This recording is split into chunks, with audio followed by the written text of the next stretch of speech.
தாயில்லாமல் நான் இல்லை, தானே எவரும் பிறந்ததில்லை.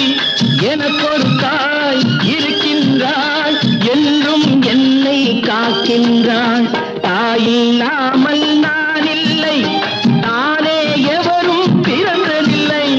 எனக்கொரு தாய் இருக்கின்றாள், என்றும் என்னை காக்கின்றாள். தாயில்லாமல் நான் இல்லை.